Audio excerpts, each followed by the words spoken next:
Force.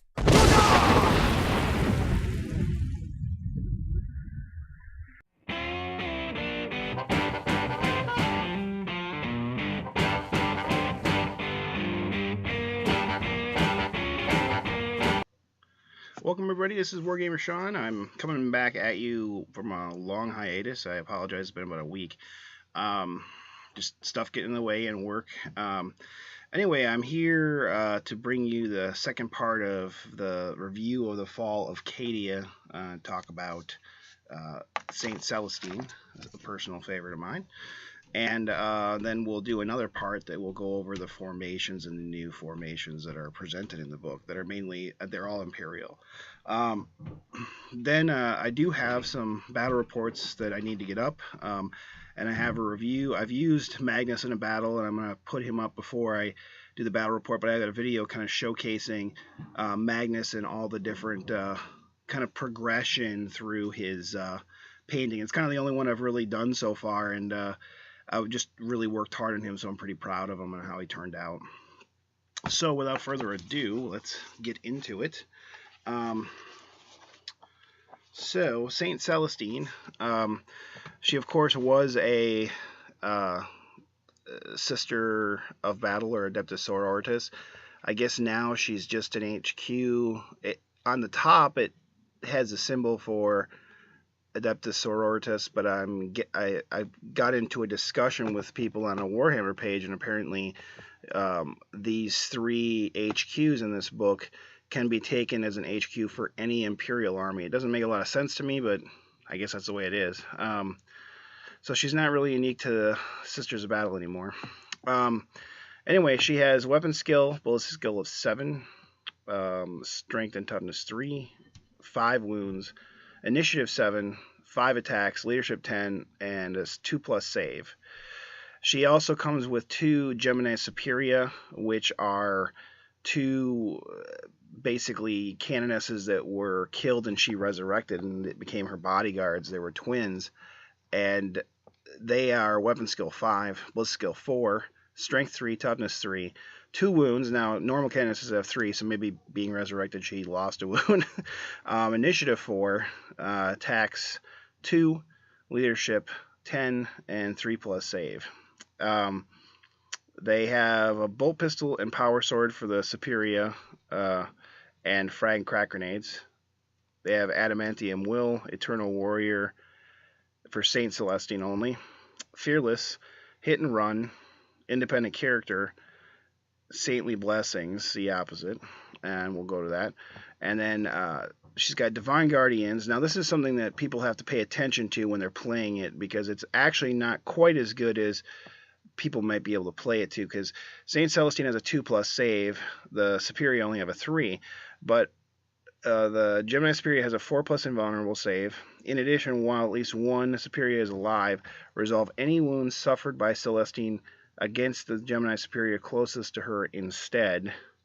Saint Celestine is permitted to join other units, in which case both Celestine and her Gemini Superia join the unit.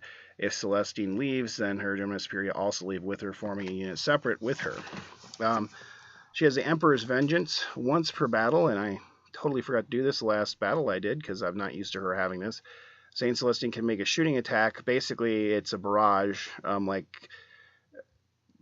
captains can make for Space Marines. It's range unlimited, strength 8, AP 3, assault 1, barrage, large blast, orbital. Orbital, if her arrow is rolled on the scatter dice when firing the weapon, the shot always scatters a full 2d6 regardless of the canoness's ballistic skill. So that's new. She didn't have that before.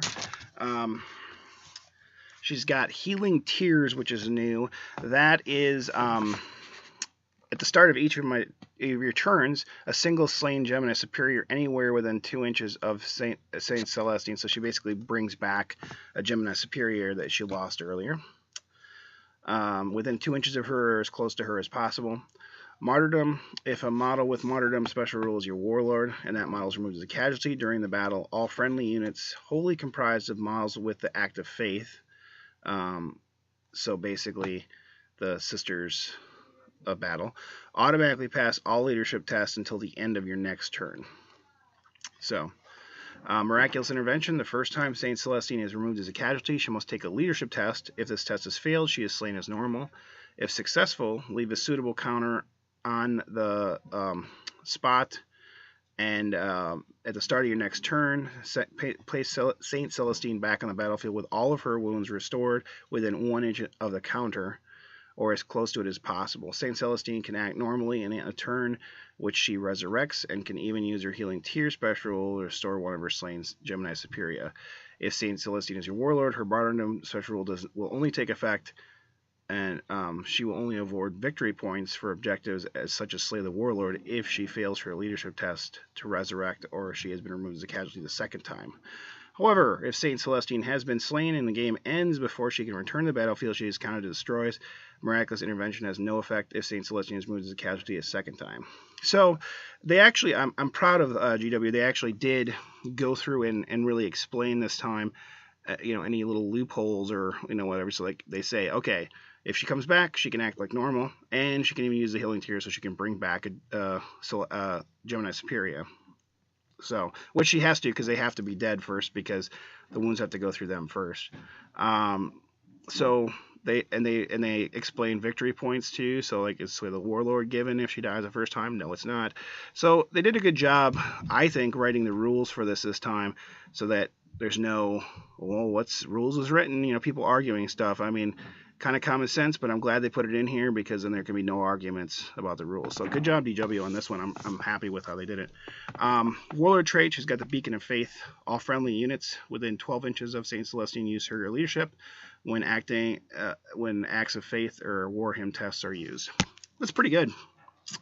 Ecclesiarchy Relics, she's got the Ardent Blade, which is a template, strength 5, AP 4, assault 1 weapon. It also is her sword. It's +2 strength, so it makes her strength 5. AP 3, Melee Armor Bane Master Crafted. I forgot that too, because I forgot to reroll that. So she's Master Crafted, and she's, oh man, and she's Master Crafted. I'll have to explain that. I was playing against Tau, and I used her to go after vehicles, and I forgot that she has Armor Bane. Boop. Anyway, the Armor of Saint Catherine confers a 2+ armor save and a 4+ invulnerable save. So she's got a 4+ invulnerable save too. Now she's got Saintly Blessings, which are new. So once per game they can use this, and anybody within 12 inches of Saint Celestine is affected. So they have to be within 12 inches. It's not the battle, field. Heroic Zeal, affected HQ units only. Units gain Zealot special rule until the start of the next turn. Fanatical Fortitude, affected troops have a 6+ feel no pain until the start of the next turn. And if they already have feel no pain, it adds 1 to it. Religious Fanaticism, affected elites only. All models in the unit gain counterattack and furious charge special rules until the next turn. Devout Determination affects fast attack only, and all models in the unit gain Crusader and Fleet special rule until the start of your next turn, which is good. Pious Grit is heavy support units only, and all models in the unit gain Relentless special rule until the start of the next turn. Indomitable Faith affects Lord of War units only. The unit gains It Will Not Die special rule for the remainder of the battle. So that's the whole battle then.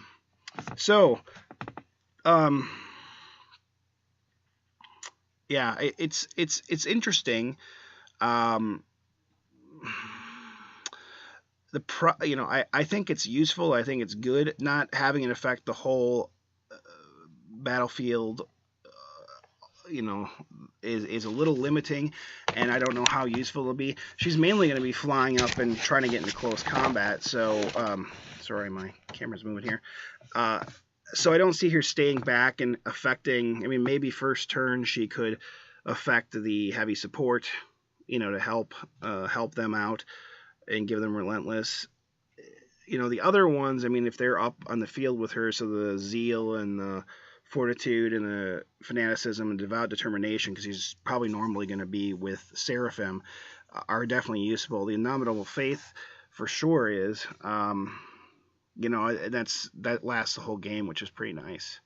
So I think she's a good character. She went from 130 points to 200 points, but she gained two sisters with her, and they come back. So I think overall her rules are very good and solid. Now she's only AP3, so in close combat she's going to be a tar pit, but she's not necessarily going to be killy. She's not going to kill 2+ HQ units.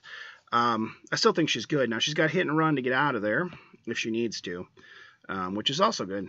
So I think she's very useful. I plan on using her now. Now last edition or incarnation in the old codex, she was not very good because she didn't have Eternal Warrior before. So toughness 3, even though she had like multiple wounds, she just died to anything strength 6 or more, and so she just, to me, wasn't worth it. And she can only come back once. The previous incarnation could come back as many times as she wanted to with past leadership tests. So that made her pretty good too.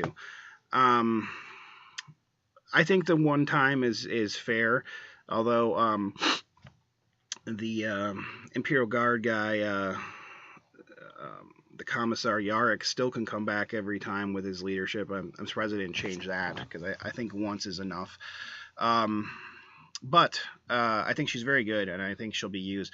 Unfortunately, I think she's going to be used for a lot of Imperial armies, probably not Sisters of Battle, which the fluff part of me kind of cringes at that. I don't really like that, but I think that's the way, unfortunately, folks, that 8th edition is moving, is that it's going to be armies of the Imperium, so it is what it is. But I see that's the way it's going. So anyway, we'll stop here and put this up, and then the next time I'll be back, we'll go over the 2 detachments that they put in this army, and the 2 extra formations. I talked about one formation already, the Triumvirate, but we'll go through the other ones. All right, until next time, keep on wargaming. Take care, guys.